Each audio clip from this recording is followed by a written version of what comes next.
मागच्या लेक्चरला आपण journal entries in the books of consignor पाहिल्या होत्या की कन्सायनर म्हणजे माल पाठवणारा ओनर, त्याच्या पुस्तकामध्ये जर्नल एंट्रीज नक्की कोणकोणत्या होतात त्याबाबतचा आपण एंट्रीज पाहिल्या. आता कन्साइनमेंट अकाउंट तयार करत असताना काही पॉईंट्स आपल्याला स्पेशल लक्षात घ्यावे लागतात. 2 पॉईंट्स ते आज आपण पाहणार आहे. त्यातलं पहिलं आहे व्हॅल्युएशन ऑफ क्लोजिंग स्टॉक.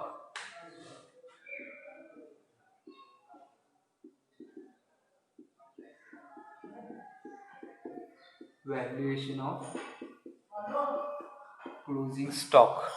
आता बघा की आपण ज्यावेळी म्हणजे कन्सायनर ज्यावेळी कन्सायनीकडे वस्तू पाठवितो त्यावेळी आपण एंट्री काय करतो, consignment account debit to goods sent on consignment account. बरोबर, कन्साइनमेंट अकाउंट डेबिट करतो म्हणजे कन्साइनमेंट अकाउंटच्या डेबिटला लिहितो गुड्स सेंट, जेवढे गुड्स पाठवले असतील ते कन्साइनमेंट अकाउंटच्या डेबिटला पण लिहितो. कन्साइनमेंट अकाउंटच्या क्रेडिटला पण सेल्स किती झाला ते लिहितो आणि त्यातून आपल्याला ॲक्च्युअल प्रॉफिट हा निघत असतो. त्यामुळं ज्यावेळी कन्सायनर कन्सायनीकडे वस्तू विक्रीसाठी पाठवतो त्यावेळी आपण एंट्री करतो consignment account debit to goods sent on consignment account. आता एजंटकडे म्हणजे कन्सायनीकडे वस्तू गेल्या, त्याला वस्तू मिळाल्या तर त्यातल्या सर्वच वस्तूंची विक्री होईल याची शाश्वती नसते किंवा विकल्या जातील.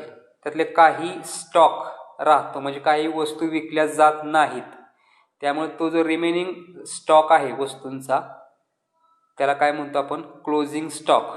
बरोबर, आणि तो जो क्लोजिंग स्टॉक आहे त्याचं व्हॅल्युएशन कसं काढायचं म्हणजे त्याची व्हॅल्यू कशी ठरवायची क्लोजिंग स्टॉकची.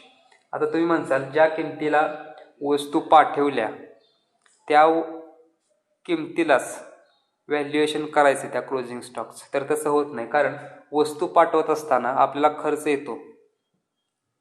कोणकोणता खर्च येतो तर आपल्याला खर्च येतो वाहतुकीचा खर्च असेल, जकातीचा खर्च असेल म्हणजे टॅक्स असेल, टोल नाके असतील, मजुरी असेल किंवा रेल्वेनं जर वस्तू पाठवणार असेल तर ते फेअर चार्जेस असतील. तर या पद्धतीचे खर्च किंवा ॲडव्हर्टाइजमेंट तिकडे कन्सायनी करणार असेल त्या वस्तूंची विक्रीसाठी, यासारखे अनेक खर्च हे त्या वस्तूवर येतात. आणि त्यामुळं ज्यावेळी क्लोजिंग स्टॉक ठरवत असतो त्यावेळी काय करायचं तर ते जे खर्च आहेत ते प्रपोर्शनेटली घ्यावे लागतात. म्हणजे याचं जर उदाहरण घ्यायचं झालं तर समजा कन्साइनमेंट अकाउंटला गुड्स पाठवले आहेत 1,00,000 रुपयांचे. आता हे 1,00,000 रुपयांचे गुड्स पाठवत असताना कन्सायनरने काही खर्च केले. समजा पॅकिंगवर खर्च केला असेल 900 रुपये, इन्शुरन्सवर खर्च केला असेल 100 रुपये आणि इतर काही खर्च केले असतील, समजा सनरी एक्सपेन्सेस असतील ते असतील समजा 1,000. असे 2,000 रुपये खर्च केले 1,00,000 रुपयांच्या वस्तूंवर. समजा वस्तू आहेत 10 वस्तू आहेत, 10 क्वांटिटी आहे आणि त्यांची टोटल किंमत आहे 1,00,000 रुपये. ठीक आहे. आता 2,000 रुपये कन्सायनरने खर्च केले वस्तू पाठवताना. आता कन्सायनीकडे त्या वस्तू आल्या, कन्सायनी सुद्धा काय करतो त्याच्यावर खर्च करतो. समजा कन्सायनीने खर्च केला कॅरेजचा म्हणजे वस्तू वाहतुकीचा. बरोबर, वस्तू तिकडे गेल्यानंतर त्यानं वाहतूक केली असेल किंवा गोदामापर्यंत वस्तू पोहोचवल्या असतील त्याचा संबंधी खर्च केला असेल 1,000 रुपये. ऑक्ट्रॉय म्हणजे टोल नाके किंवा जकात त्याला खर्च केला असेल 2000 रुपये. त्यानंतर ॲडव्हर्टाइजमेंट केली असेल 2000 रुपये. असे टोटल समजा 5000 रुपये खर्च केले. कोणी केले? कन्सायनीने केले. हे खर्च जे आहे ते केले कन्सायनी. हे खर्च केले कन्सायनर. ठीक आहे. आता आपण काय करतो, स्टॉक नेहमी स्टॉकचं व्हॅल्युएशन कसं करतो, market price cost price which ever is lower, या पद्धतीनं आपण क्लोजिंग स्टॉकची व्हॅल्यू निश्चित करत असतो. आता ती जर व्हॅल्यू 1,00,000 रुपये असेल आणि त्याच्यावर समजा इथे 2000, इथं 5000, 7000 रुपये खर्च झाले, तर कॉस्ट प्राइस किती झाली त्या स्टॉकची एकूण? 1,07,000 रुपये. एवढी ह्या 10 मशिनरीची किंवा 10 ज्या वस्तू आहेत त्याची कॉस्ट प्राइस झाली. आता या 10 वस्तूपैकी वस्तू विकल्या गेल्या समजा 8 क्वांटिटी वस्तू, 8 क्वांटिटी विकल्या गेल्या 80,000 रुपयाला. ठीक आहे. याचा अर्थ काय, तर 2 क्वांटिटी अनसोल्ड आहेत 20,000 रुपयांच्या. बरोबर. म्हणजे हे 2 क्वांटिटी आहेत ते काय आहे, क्लोजिंग स्टॉक आहे. आणि त्याचं व्हॅल्युएशन आपण पाहतो, म्हणजे valuation of closing stock. Unsold किती क्वांटिटी आहे त्याचं व्हॅल्युएशन कसं करायचं. ठीक आहे. आता 10 क्वांटिटीसाठी 7,000 रुपये, 2000 आणि 5000 टोटल किती झाले, 7,000 रुपये खर्च आलेला आहे. ठीक आहे, 10 क्वांटिटीसाठी. मग 2 क्वांटिटी ज्या आहेत 20,000 रुपयांच्या त्या अनसोल्ड आहेत. मग त्याची कॉस्ट प्राइस काढण्यासाठी हे जे एक्सपेन्सेस आहेत त्याचे प्रपोर्शनेटली अमाऊंट काय करावे लागेल, याच्यामध्ये ॲड करावे लागेल 20,000मध्ये. ठीक आहे. मग आपण ॲड कसे करणार, तर इथं ॲड करत असताना नियम काय लक्षात घ्यायचा, तर कन्सायनरने केलेले सर्व एक्सपेंडिचर्स रिकरिंग असतील किंवा नॉन रिकरिंग असतील ते सर्व प्रपोर्शनेटली ॲड करायचे या क्वांटिटीमध्ये. म्हणजे 10 पैकी 2 क्वांटिटी अनसोल्ड आहेत. ओके. याचा अर्थ काय आहे, 2/10, 1/5, 1/5 प्रपोर्शनेट एक्सपेंडिचर्स हे ॲड करायचे 20,000मध्ये. 2000च्या 1/5 किती,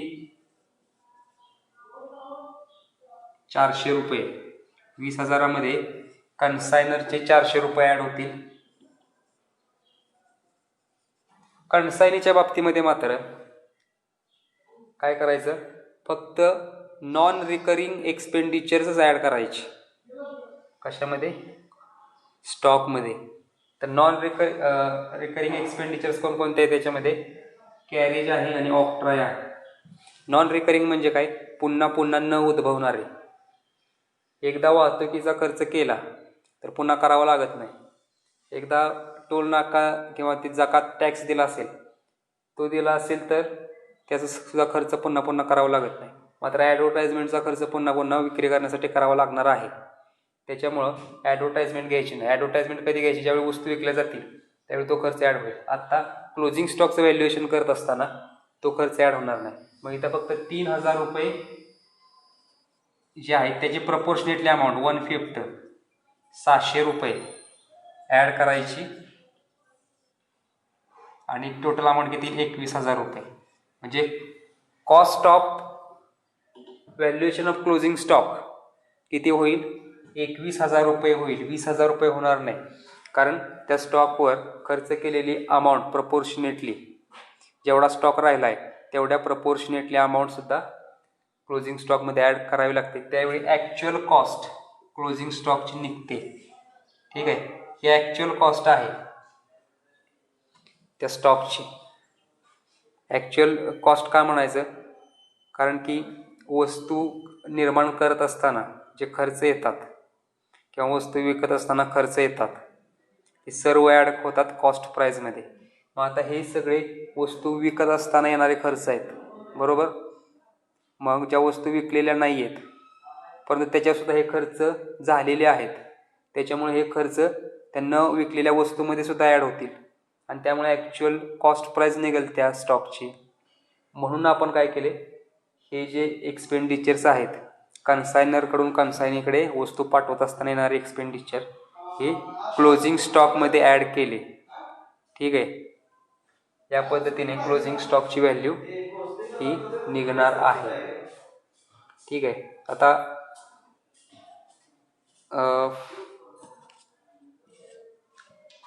ज्यावेळी वस्तू पाठवल्या जातात त्यावेळी कन्साइनमेंट अकाउंट तयार करतो आपण, आणि कन्साइनमेंट अकाउंटच्या डेबिटला ह्या सर्व एक्सपेंडिचर्स आपण घेतो. ठीक आहे, कन्सायनरनं जर एक्सपेन्सेस केले वस्तूवर तर आपण एंट्री काय करतो, consignment account debit to cash और बँक अकाउंट. बरोबर, कारण कन्सायनर रोखीच्या स्वरूपामध्ये खर्च करत असेल. ज्यावेळी कन्सायनी खर्च करतो वस्तूंवर त्यावेळी आपण एंट्री काय करतो, consignment account debit to consignee account. कारण कन्सायनी काय करतोय, वस्तूंवर खर्च करतोय, त्यामुळे कन्साइनमेंट अकाउंटच्या डेबिटला आपण काय लिहितो, टू कन्सायनी, आणि सर्व एक्सपेंडिचर्स लिहितो. बरोबर, सर्व एक्सपेंडिचर्स लिहितो, 5,000 हे 2,000, पण त्यातले ते पूर्ण स्टॉकचे आहेत त्यामुळे ते आपण पूर्ण ॲड करतो. क्लोजिंग स्टॉक आपण लिहितो क्रेडिट साईडला, डेबिट साईडला लिहित नाही. ओके, आणि त्यामुळे याच्या प्रपोर्शनेटली अमाऊंट सुद्धा आपण काय करतो, क्रेडिट साईडलाच लिहितो, किंवा क्रेडिट साईडला न लिहिता आपण काय करतो, स्टॉकमध्ये ॲड करतो आणि स्टॉक क्रेडिट साईडला लिहितो. म्हणजे प्रपोर्शनेटली अमाऊंट ही टोटल कॉस्टमधून काय होते, लेस होते. तर या पद्धतीनं क्लोजिंग स्टॉकचं व्हॅल्युएशन करता येतं. थोडक्यात एवढंच लक्षात घ्या की जेवढा अनसोल्ड स्टॉक असेल, क्लोजिंग स्टॉक ज्याला म्हणतात, त्याच्यावर केला जाणारा खर्च हा प्रपोर्शनेटली किती प्रमाणात एकूण क्वांटिटीच्या अनसोल्ड आहे त्याच प्रमाणात एक्सपेंडिचर्स प्रपोर्शनेटली काय डिवाइड करायचे. ते डिवाइड करत असताना कन्सायनरची सर्व कॉस्ट घ्यायची, कन्सायनचे मात्र नॉन रिकरिंग फक्त घ्यायची, रिकरिंग घ्यायचे नाही. आणि त्या पद्धतीने मग व्हॅल्युएशन ऑफ क्लोजिंग स्टॉक हे होईल. ठीक आहे, आता यावर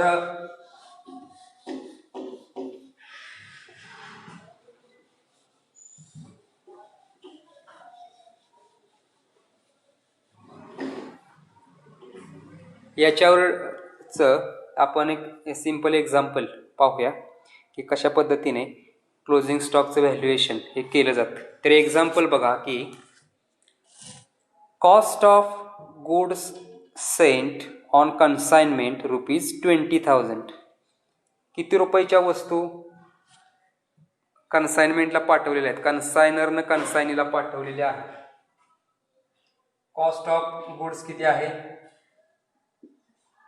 20,000 रुपये. त्यानंतर पुढे दिले cost of stock with कन्सायनी 5,000. Cost of stock 5,000 रुपये म्हणजे काय, तर कन्सायनरने कन्सायनीकडे 20,000 रुपयाच्या वस्तू पाठवल्या आणि स्टॉक किती राहिला कन्सायनीकडे, 5,000 रुपये. म्हणजे 15,000 रुपये किमतीच्या वस्तू विकल्या गेल्या आणि अनसोल्ड किती राहिल्या वस्तू, 5,000 रुपयांच्या. बरोबर, म्हणजे हा क्लोजिंग स्टॉक असेल 5,000 रुपये. पुढं सांगितलंय expenses incurred by consignor, freight 600 रुपये, इन्शुरन्स 200 रुपये, सन्ड्री 100 रुपये.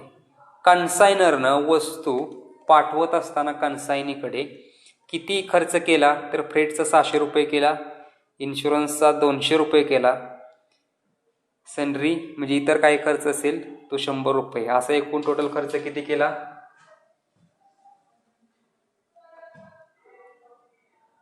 आपण काय म्हणू, एक्सपेन्सेस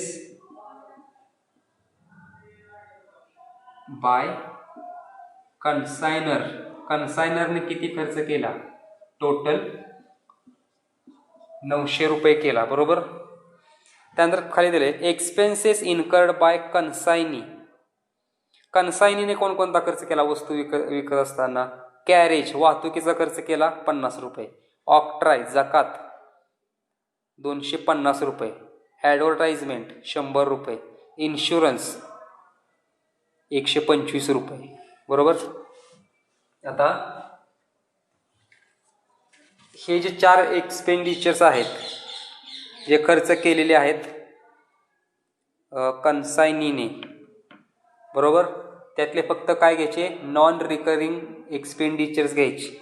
नॉन रिकरिंग एक्सपेंडिचर कोणकोणते आहेत? कॅरेज, वाहतूक एकदा केली, समजा रेल्वेनं वस्तू आल्या असतील, तिथनं गोदामापर्यंत नेल्या असतील वस्तू, तर तो खर्च एकदाच होणार आहे, तो डबल होणार नाही, त्यामुळे तो नॉन रिकरिंग एक्सपेंडिचर आहे. त्यानंतर पुढं आहे ऑक्ट्राय, एकदा टॅक्स दिला तर पुन्हा द्यावा लागणार नाही, त्यामुळे तो सुद्धा नॉन रिकरिंग एक्सपेंडिचर आहे. ॲडव्हर्टाइजमेंट काय आहे? रिकरिंग एक्सपेंडिचर आहे, तो पुन्हा होतो. जोपर्यंत क्लोजिंग स्टॉकमधल्या वस्तू विकल्या जात नाहीत तोपर्यंत ॲडव्हर्टाइजमेंट करावीच लागणार त्या वस्तूंची. त्यामुळं हा एक्सपेंडिचर क्लोजिंग स्टॉकमध्ये ॲड करायचा नाही. इन्शुरन्स काय आहे? रिकरिंगच एक्सपेंडिचर आहे, कारण जोपर्यंत गोदामामध्ये वस्तू ठेवल्या जाणार तोपर्यंत त्याचा विमा उतरावाच लागणार. बरोबर. एका महिन्याचा विमा उतरवला आणि त्या महिन्यामध्ये वस्तू विकल्या गेल्या नाहीत तर पुढच्या महिन्यात सुद्धा विमा उतरावा लागेल, त्यामुळे तो सुद्धा खर्च काय पुन्हा निर्माण होणार आणि त्याच्यामुळे तो सुद्धा खर्च घ्यायचा नाही. Non recurring expenditures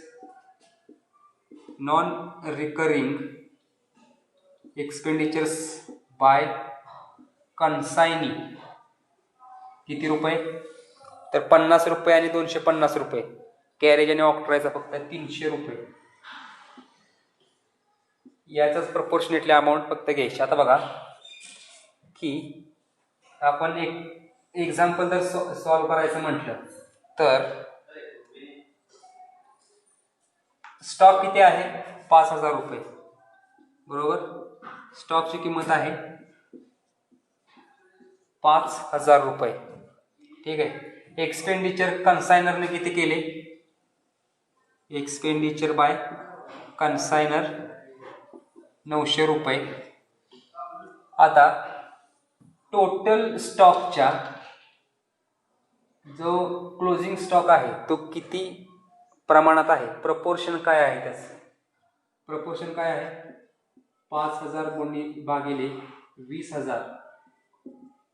5 1 5 5 20 1/4. 1/4 स्टॉक आहे टोटल स्टॉकच्या, क्लोजिंग स्टॉक हा. बरोबर. आणि त्याच्यामुळं एक्सपेंडिचर बेस सुद्धा किती घ्यायचे? 1/4 म्हणजे 900 गुणिले 1/4 किती येतील अमाऊंट? 225 रुपये. ठीक आहे.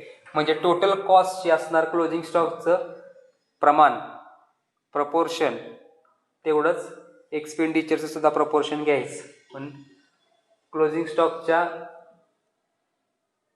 टोटल कॉस्ट, टोटल जे गुड्स आहेत ते किती प्रमाणात आहेत? 1/4 प्रमाणात. मग कॉस्टच्या सुद्धा 1/4 प्रमाणात आपण अमाऊंट घेतली. त्यानंतर एक्सपेन्सेस बाय कन्सायनी अमाऊंट किती आहे? 300 रुपये. त्याची सुद्धा 1/4 अमाऊंट घ्यायची. किती रुपये? 75 रुपये. बरोबर. मग व्हॅल्यू ऑफ क्लोजिंग स्टॉक किती निघेल? Value of closing stock 5000 plus 225 plus 75, 5300 रुपये. या पद्धतीनं क्लोजिंग स्टॉक निघेल.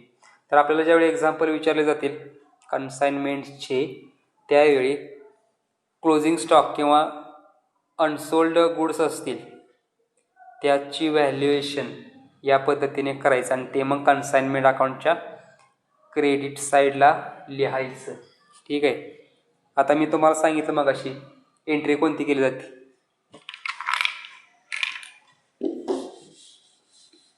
एंट्री कोणती केली जाते?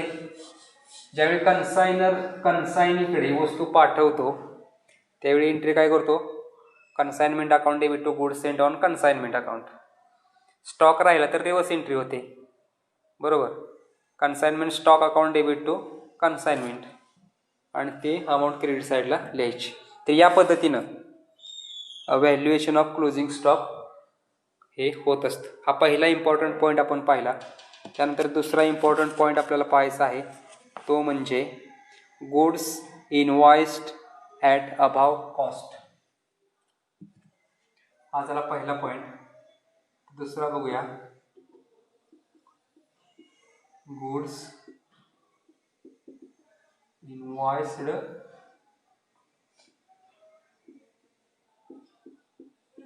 About cost. Goods invoiced about cost म्हणजे काय आहे बघा. सामान्यपणे कन्सायनर काय करतो की वस्तू पाठवत असताना त्याची ओरिजिनल कॉस्ट प्राइस जी आहे ती प्रोफार्मा इनवॉइसमध्ये स्पेसिफाय करत नाही. ठीक आहे. म्हणजे कन्सायनीला वस्तू पाठवत असताना त्याची ओरिजिनल कॉस्ट काय आहे त्या वस्तूंची तो ती दाखवत नाही. का तर आपल्याला किती प्रॉफिट मिळतोय त्या वस्तूच्या विक्रीतून ते कन्सायनीला समजू नये याच्यासाठी.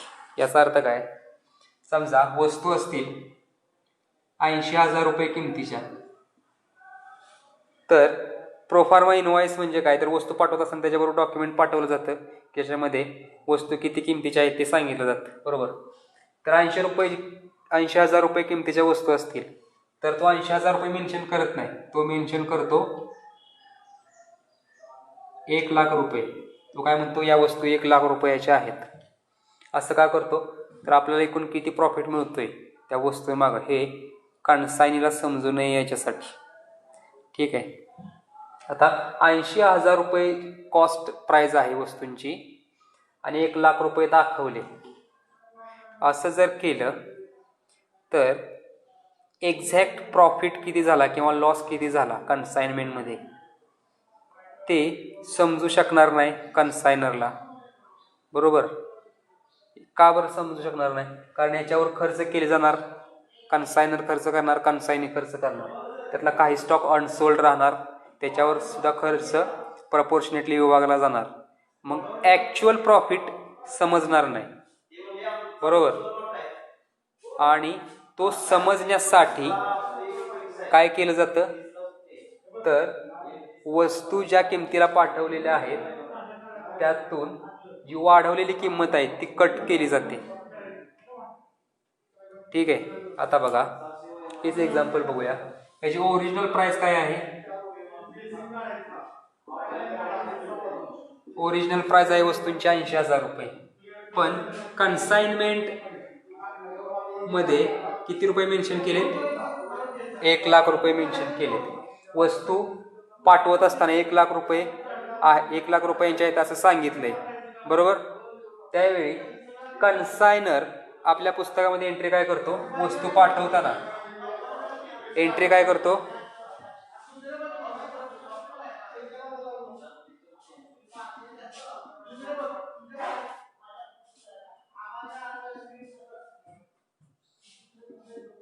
consignment account debit to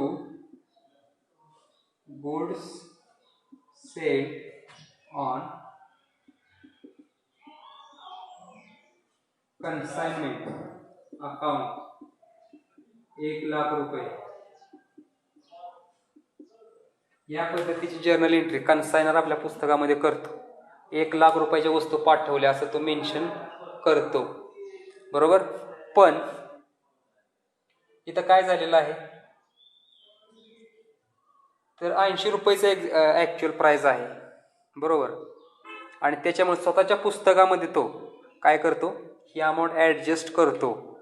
म्हणजे ॲक्च्युअल प्राइस जेवढी असेल आणि जेवढी प्राइस दाखवलेली आहे त्यातला जो फरक आहे तो ॲडजस्ट करतो. ठीक आहे.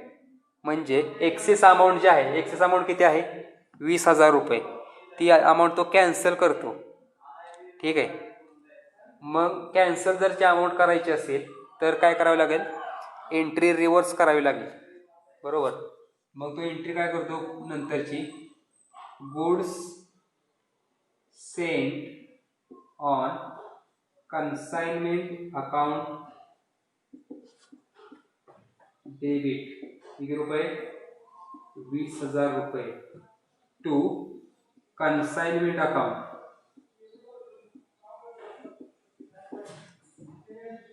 20,000. म्हणजे ही वरची जी एंट्री केली त्याची रिव्हर्स एंट्री केली. रिव्हर्स एंट्री केल्यावर काय होते, तेवढी अमाऊंट कट होते, 20,000 रुपये कट होतील. मग ॲक्च्युअल अमाऊंट कन्साइनमेंट अकाउंटमध्ये किती दिसेल, 80,000 रुपये दिसेल. ठीक आहे. असं कधी केलं जातं? ज्यावेळी इनवॉइस्ड प्राइस ही कॉस्ट प्राइसपेक्षा जास्त दाखवली जाते. इनवॉइस्ड प्राइस म्हणजे काय? तर प्रोफार्मा इनवॉइसमध्ये दाखवलेली प्राइस, बरोबर, किंवा सेल्स प्राइस म्हणू शकतो. ती कॉस्ट प्राइसपेक्षा जर वेगळी दाखवली तर काय होतं? ही एंट्री होते, reverse entry, excess amount cancel करण्याची. ठीक आहे. आता बघा, ही आपण एंट्री केली, पण सर्व स्टॉक हा विकला जात नाही.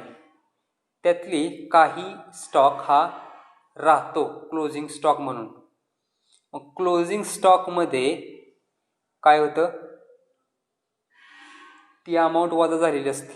याचा अर्थ काय बघा, 1,00,000 रुपयांच्या वस्तू आहेत, त्या पाठवलेल्या आहेत, बरोबर.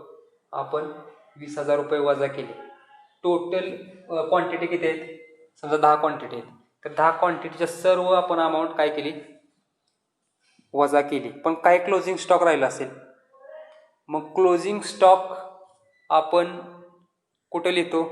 कन्साइनमेंट अकाउंटच्या क्रेडिट साईडला लिहितो, बरोबर. एंट्री काय करतो? Consignment stock account debit to consignment account. म्हणजे कन्साइनमेंट अकाउंटच्या क्रेडिट साईडला काय जाईल? कन्साइनमेंटचा स्टॉक जाईल. द क्लोजिंग स्टॉक जो राहिला त्याची जी अमाऊंट आहे ती सुद्धा काय करावी लागेल? वजा करावी लागेल, बरोबर. मग ती कुठे लिहिली जाईल? डेबिट साईडला लिहिली जाईल. मग स्टॉक ज्यावेळी राहतो त्यावेळी काय केलं जातं? त्याच्या रिव्हर्स एंट्री केली जाते. काय केलं जाईल? Consignment account debit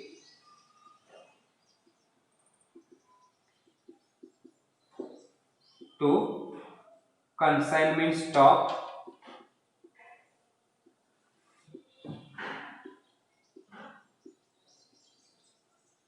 reserve account. ठीक आहे.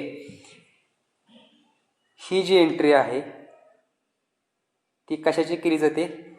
क्लोजिंग स्टॉकची केली जाते. ज्यावेळी इनवॉइस प्राइस ही जास्त दाखवली जाते. क्लोजिंग स्टॉक आपण कुठं दाखवतो? कन्साइनमेंट अकाउंटच्या क्रेडिटला दाखवतो. एंट्री काय करतो? Consignment stock account debit to consignment account. मग कन्साइनमेंट अकाउंटच्या क्रेडिटला आपण लिहितो बाय कन्साइनमेंट स्टॉक. ही ओरिजिनल प्राइस समजा असेल 20,000 रुपये, तर त्याच्यामध्ये इनवॉइस प्राइस ऑलरेडी ॲड आहे, एक्स्ट्रा प्राइस. मग ती सुद्धा काय केली पाहिजे? कमी केली पाहिजे. मग रिव्हर्स एंट्री करायची. Consignment account debit to consignment stock. Consignment अकाउंटच्या डेबिटला काय जाणार? टू कन्साइनमेंट स्टॉक, बरोबर. आणि तेवढी प्रपोर्शनेटली अमाऊंट ही कमी होणार.